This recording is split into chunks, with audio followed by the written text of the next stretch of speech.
श्री कृष्ण कहते हैं, गीता में छिपा है जीवन जीने का सार। जब अर्जुन युद्ध भूमि में जाते हैं तो अपने सामने पितामह और सगे संबंधियों को देखकर विचलित हो जाते हैं। तब भगवान श्री कृष्ण उन्हें सही ज्ञान देते हैं।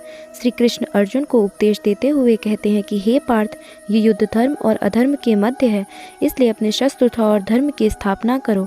भगवान श्री कृष्ण धर्म के मार्ग पर चलने की शिक्षा देते हैं। मनुष्य को भी धर्म का पालन करना चाहिए। गीता में भगवान श्री कृष्ण ने कहा है कि मनुष्य को उसके द्वारा किए गए कर्मों के अनुसार ही फल प्राप्त होता है, इसलिए मनुष्य को सदैव सत्कर्म करने चाहिए। गीता में कही गई इन बातों को प्रत्येक व्यक्ति को अपने जीवन में मानना चाहिए। भगवान श्री कृष्ण कहते हैं कि आत्ममंथन करके स्वयं को पहचानो, क्योंकि जब स्वयं को पहचानोगे तभी क्षमता का आकलन कर पाओगे।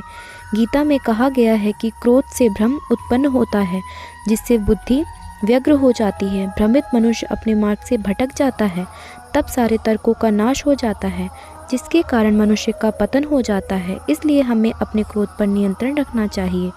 गीता में श्री कृष्ण कहते हैं कि जीवन के सच्चे साथी दो ही हैं, एक अपना किया हुआ कर्म और दूसरा परमात्मा। शेष तो सब यहीं मिले हैं और यहीं बिछड़ जाएंगे।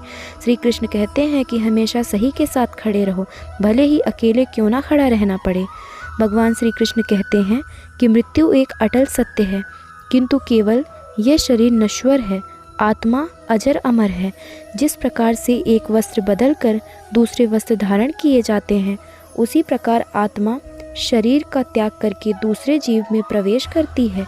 आत्मा को कोई काट नहीं सकता, अग्नि जला नहीं सकती और पानी गीला नहीं कर सकता है। गीता में लिखा है कि अपने बीते हुए कल को त्याग देना चाहिए, क्योंकि उसका प्रभाव हमारे आने वाले कल को दूषित करता है। गीता सार में श्री कृष्ण ने कहा है कि इंसान के द्वारा जन्म मरण के चक्र को जान लेना बेहद आवश्यक होता है, क्योंकि ज्ञान रूपी तलवार से अज्ञान को काट कर अलग कर देना चाहिए। जब व्यक्ति अपनी क्षमता का आकलन कर लेता है, तभी उसका उद्धार हो पाता है, क्योंकि मनुष्य के जीवन का मात्र एक ही सत्य है और वो है मृत्यु। जिस मनुष्य ने इस दुनिया में जन्म लिया है, उसे एक दिन इस संसार को छोड़कर जाना ही होगा। यही इस दुनिया का अटल सत्य है। जय श्री कृष्णा। राधे राधे।